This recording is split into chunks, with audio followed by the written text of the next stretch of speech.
That person died the same day. And a family member of that person sent a message to defendant Sonia telling her the cause of death was ketamine. Nonetheless, defendant Sonia continued selling drugs, including the ketamine that ultimately killed Mr. Perry. That other victim was a person named Cody McGlory. He died in 2019. As a result of this investigation, we have filed a drug distribution charge related to the death of Mr. McGlory. After Mr. Perry died, these defendants tried to cover up what they had done. On October 28th, after reading news reports of Mr. Perry's death, defendant Sonia wrote a text message to defendant Fleming saying, quote, "Delete all our messages." Likewise, after Mr. Perry's death, defendant Placentia falsified medical records and notes to try to make it look like what he was doing was legitimate. It was not. We have filed numerous federal charges against the 5 defendants. These charges include conspiracy to distribute ketamine, distribution of ketamine resulting in death, maintaining drug-involved premises for that drug-selling emporium the defendant Sonia had, altering and falsifying records related to a federal investigation for those false medical notes and records that defendant Placentia made, and multiple other drug trafficking counts. Of course, the defendants are presumed innocent until proven guilty. The penalties these defendants face are very significant. With regard to defendant Placentia, the statutory maximum sentence he faces is 120 years in federal prison. With regard to defendant Sonia, the statutory maximum she faces is life imprisonment. By filing these extensive and serious charges, we are sending a clear message. If you are in the business of selling dangerous drugs, we will hold you accountable for the deaths that you cause. This is nothing new for us. Since 2022, my office has filed over 60 cases against drug dealers who've caused the death of another person. These cases are known as death resulting cases. They are labor-intensive cases, and we work with our law enforcement partners, including ones represented here today, to bring those cases. Our office is a national leader in bringing those cases. They're very important because every victim's life counts.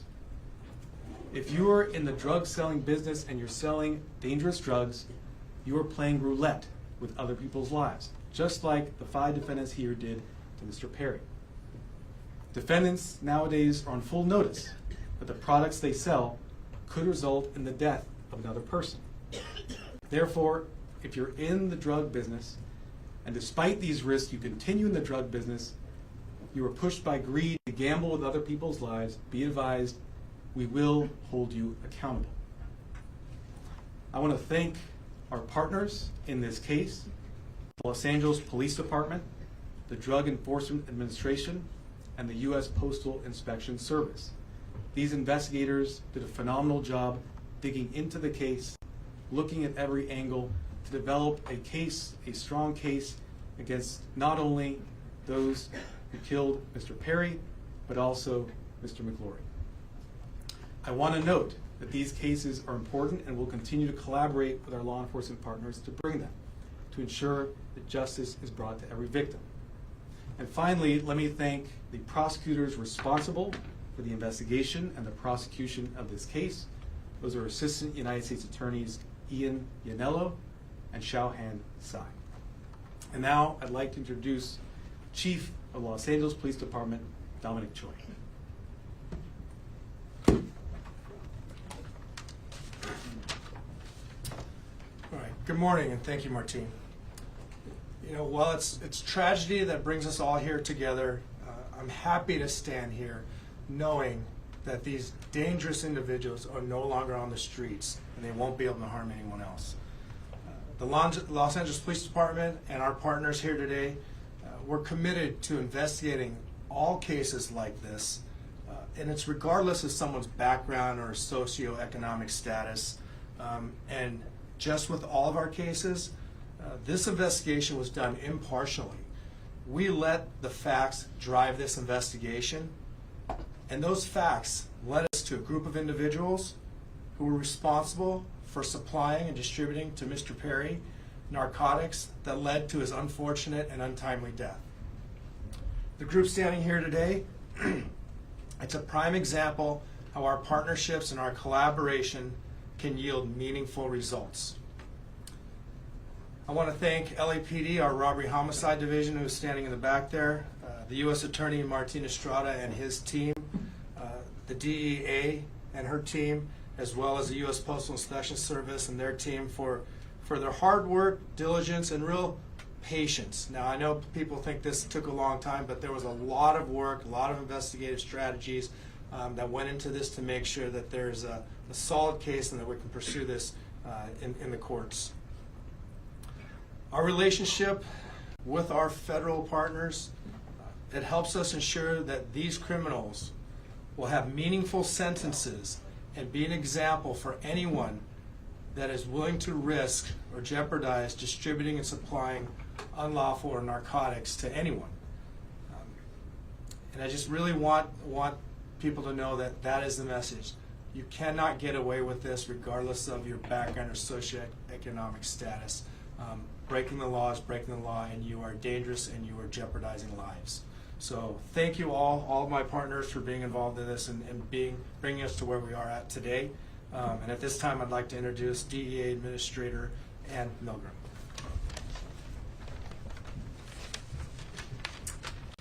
Good morning. Today we announce charges brought against 5 individuals who together are responsible for the death of Matthew Perry. Each of the defendants played a key role in his death. They falsely prescribed, sold, or injected the ketamine that caused Matthew Perry's tragic death.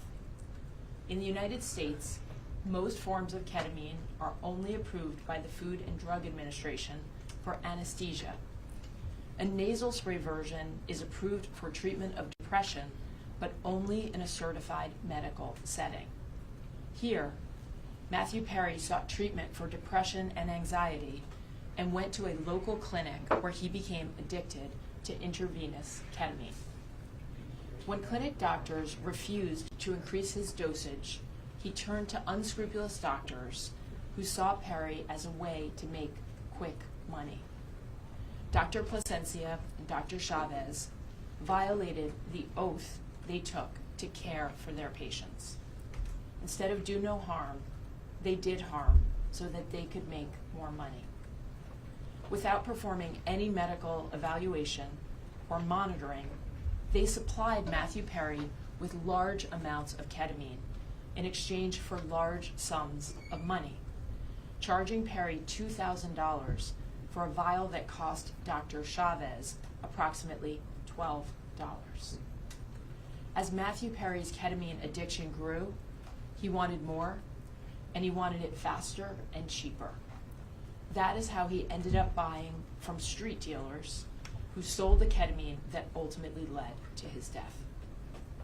In doing so, he followed the arc that we have tragically seen with many others, whose substance use disorder begins in a doctor's office and ends in the street. Perry turned to a street dealer, Eric Fleming, who sourced his ketamine from a drug trafficker known as the Ketamine Queen, Jasveen Sangha. The ketamine supplied by Sangha would ultimately be the dose that took Matthew Perry's life. Sangha knew that the ketamine she supplied could be deadly, since in 2019 she had sold ketamine to Cody McLaury, who died at the age of 33. But despite this knowledge, she continued to sell ketamine and methamphetamine throughout Los Angeles. Matthew Perry's journey began with unscrupulous doctors who abused their position of trust because they saw him as a payday, and it ended with street dealers who sold him ketamine in unmarked vials. The desperation that led Perry to these individuals was not met with help, as it should have been from the doctors, but instead it was met with exploitation. Exploitation by those who should have guided him toward help. This betrayal of trust is at the heart of this tragedy. Since 2023, DEA has investigated nearly 500 drug poisoning and overdose cases just like Matthew Perry's. We run a national initiative known as OD Justice, where we work with our state and local law enforcement partners to conduct investigations after someone has passed away. And it is important to note that the national model we today have in every 50 state across the United States is based on the work that started here in Los Angeles. We began this work with our partners in the Los Angeles Police Department and with other local police departments and sheriff's offices in California, in the Los Angeles area, and with the U.S. Attorney's Office. And today it stands as our national model for this critical work. Together, as part of OD Justice, we work to bring justice for the lives that have been lost and to stop others from dying. Regardless of the size or scope of a drug distribution network, the DEA will work nonstop to uncover and disrupt this illegal activity, and in this case, the deadly activity. I want to close by noting that Matthew Perry's death is not just a tragic overdose.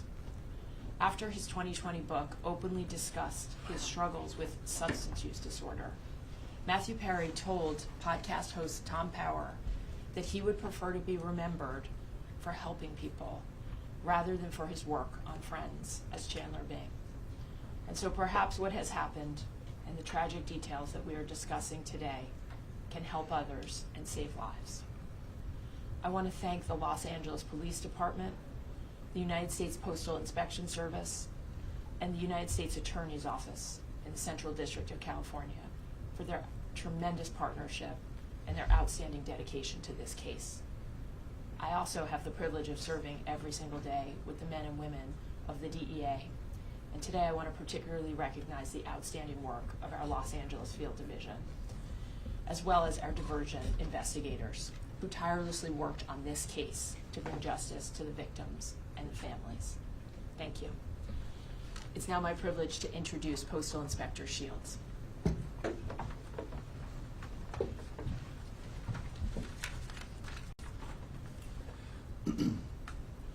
Good morning, and again, welcome. I'd like to thank U.S. Attorney Martin Estrada for his tireless dedication to protecting the residents of the Central District of California and his partnership with the Postal Inspection Service. As the nation's oldest law enforcement agency, the Postal Inspection Service has had a long, proud, and successful history of combating criminals who misuse our nation's postal system and cause harm to our employees and customers. This is our mission. In this case, our agency, in partnership with the Los Angeles Police Department, the Los Angeles Drug Enforcement Administration, and the U.S. Attorney's Office, worked to seize, search, and analyze evidence that has culminated in arrests and a dismantling of the group that is responsible for providing the ketamine and the reported contributed to the death of Matthew Perry. In this case, these individuals knowingly and willfully distributed ketamine to Mr. Perry as he struggled to overcome addiction, which ultimately led to Mr. Perry's tragic demise. Unfortunately, every day in this country, families are grieving for their loved ones lost to drug overdoses. We want these families and the American public to know that the Postal Service will not be an unwitting accomplice to anyone using the U.S. mail to distribute illegal drugs or drug paraphernalia. The Inspection Service continues to work tirelessly to rid the mail of illicit drugs, fight drug trafficking and the associated violence, preserve the integrity of the mail, and most importantly, provide a safe environment to postal employees, customers, and the American public. The Postal Inspection Service is turning the tide against drug dealers. Detecting and stopping their shipments is only the beginning. Tracing illegal drugs back to the source and shutting them down is the ultimate mission. Once again, a tremendous thank you to our partners in federal and state and local law enforcement, as well as the U.S. Attorney's Office, for their continued collaboration and hard work in support of this mission. Thank you.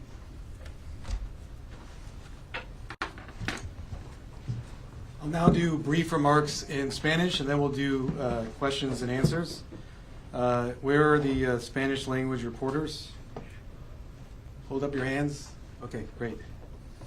Hoy anunciamos cargos criminales federales en conexión con la muerte del actor Matthew Perry. Nuestra investigación ha revelado una gran red criminal responsable por el tráfico de ketamina en grandes cantidades. Esta red incluía a un asistente personal para el señor Perry, 2 médicos y una narcotraficante conocida como la reina de la ketamina. Hemos archivado cargos federales contra 5 acusados. Estos acusados vendieron ketamina al actor Matthew Perry y vendieron ketamina en grandes cantidades, 70 viales de ketamina. Estos acusados sabían que lo que hacían era muy peligroso. Hablaban en palabras codificadas. Estos acusados sabían que lo que estaban haciendo causaba un riesgo al señor Perry. Por supuesto, 2 de ellos eran doctores, médicos. Pero, sin embargo, estos acusados siguieron vendiendo ketamina al señor Perry. A estos acusados les importaba más el efectivo que la vida humana. Desde 2022, mi oficina ha archivado más que 60 casos contra narcotraficantes responsables por la muerte de otra persona. Estos casos son muy importantes porque la vida de cada víctima es importante. Con todos esos casos, como en este caso, mandamos un mensaje muy claro. No vamos a tolerar a los narcotraficantes que apuestan con las vidas de otras personas. We'll now do question and answer. Any questions? Yes. My first question is, the person that found Matthew Perry in the hot tub, is that also one of the people who's being charged in this case? Is that the assistant? I didn't hear that. Can you repeat the question? Yes, the person, the assistant that's being charged in this case, is that also the person that found Matthew Perry in the hot tub? So the personal assistant we charged is defendant Kenneth Iwamasa. He was the one live-in assistant for Mr. Perry.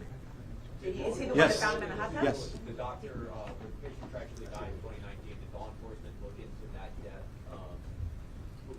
when they found out the patient died? I can't comment on that. What I can say is that through this investigation, we were able to connect defendant Sanya to that death in 2019 and file a charge related to that to vindicate the victim, Cody McClure. Are there any Can you- details about the search Yes. warrant? Can you talk a little bit about, and maybe this is for DA Administrator Milgram, but can you talk a little bit about the line between legitimate ketamine therapy treatment and was, Matthew Perry ever receiving legitimate ketamine therapy treatment? And then when did that cross over? Were the defendants involved in that clinic where he was receiving legitimate treatment, if that's the case? So let me say this. Yes. In this case, we are not talking about legitimate ketamine treatment. We're talking about 2 doctors Okay. who abused the trust they had, abused their licenses to put another person's life at risk. 5 defendants who, as I mentioned, knew what they were doing was wrong. In fact, one of them had sold ketamine that resulted in the death of another person in 2019. But Nothing was he about ever nothing in- about what we see today was legitimate, and that's why we filed criminal charges. Was he ever in? Yes. Is this the beginning of an enforcement effort specifically against ketamine? I know you mentioned past cases, the 60 cases, and DEA mentioned it as well. Is there going to be a focus specifically around ketamine? I think what you've seen is that this is not the beginning, but a continuation of an enforcement effort against synthetic drugs of all kinds. Synthetic drugs, ketamine, but also methamphetamine, fentanyl, are killing people each and every day. We in law enforcement and with the U.S. Attorney's Office are on a campaign to address this and send a message that if you sell drugs, it results in the death of another person, the consequences will be severe. Any details about the search warrant? ¿Nos puede decir de los doctores que fueron detenidos? Hay 2 doctores que son los acusados en este caso, el doctor Plasencia y el doctor Chávez. Los 2 están acusados en este caso. El doctor Plasencia fue arrestado hoy en la mañana.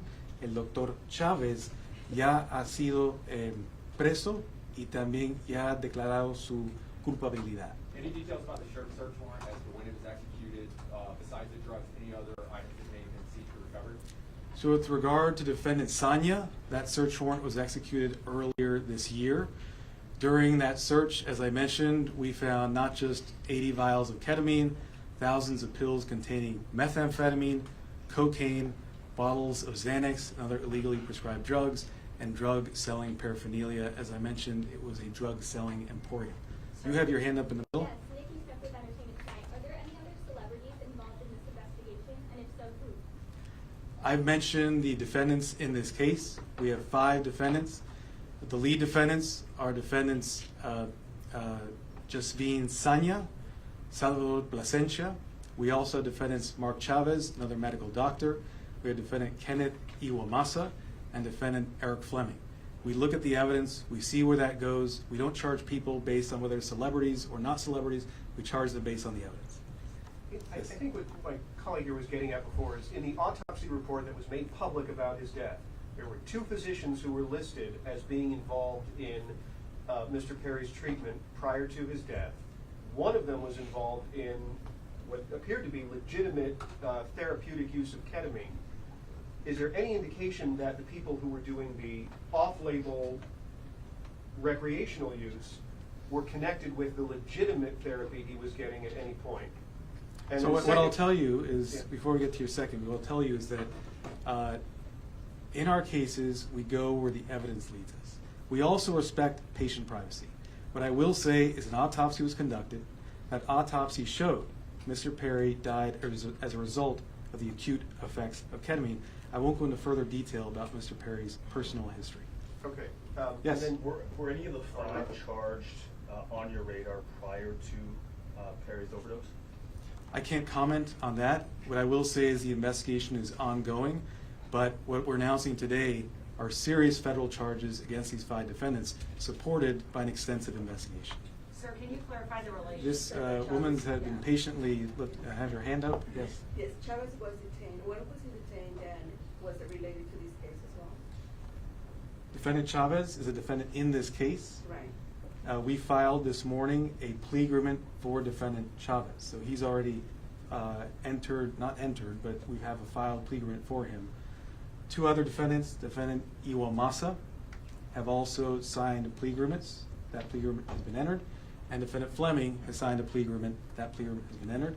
As I mentioned, the 2 lead defendants in this case are defendants Plasencia and defendant Sanya, who were arrested this morning.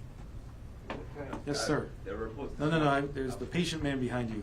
Yes, Fiscal, ¿nos puede identificar a los 5 detenidos y nos puede relacionar cómo comenzó la investigación con la vena de la ketamina en el 2019? Sí, hay 5 acusados y ya nombré los acusados. Hoy en la mañana 2 fueron arrestados.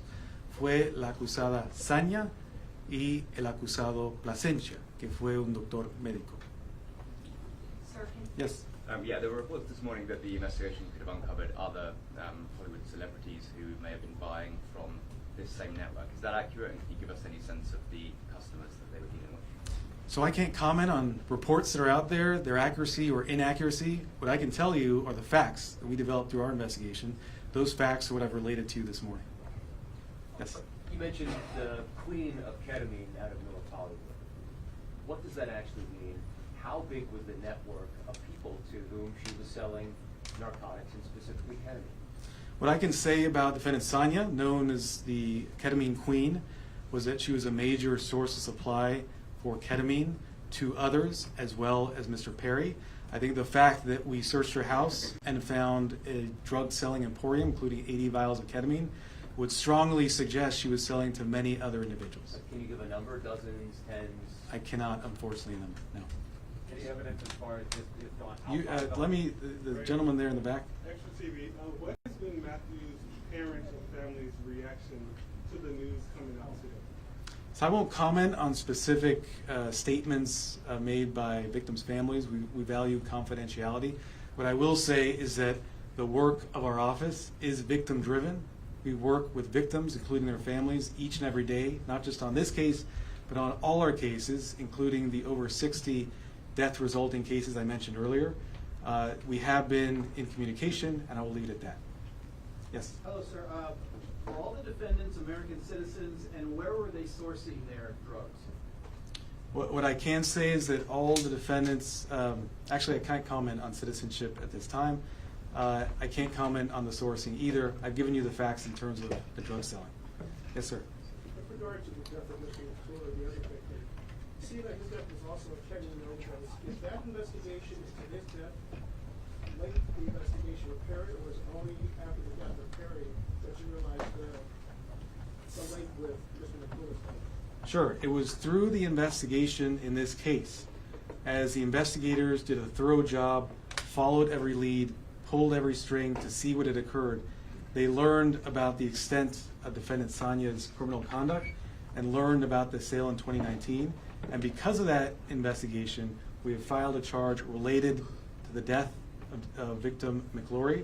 And that's important because we want to vindicate all victims who suffered these types of tragedies. So how many, I'll do 2 more questions. but how much reason to believe that the so-called queen of ketamine is linked to any more deaths? Any more investigations and any more possible that she could be linked to? I think, as I've mentioned, we've linked her to sales of ketamine, which resulted in at least 2 deaths. We searched her home. We found a drug-selling emporium. I can't comment. I can't speculate on things such as what you're suggesting. I will say, in this case, she is facing very significant federal charges, including a charge that carries a 10-year mandatory minimum sentence. Yes, sir. Were these 5 continuing to sell ketamine or other drugs after Perry's death?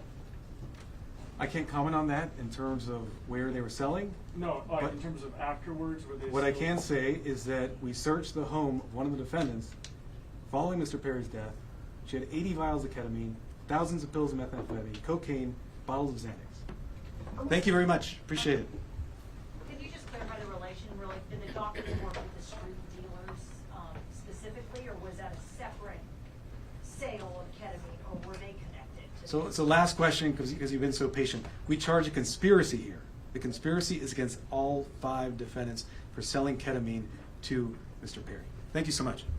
All right, thank you, ladies and gentlemen. The press release is out. It's online. We've emailed it. It's on social media. So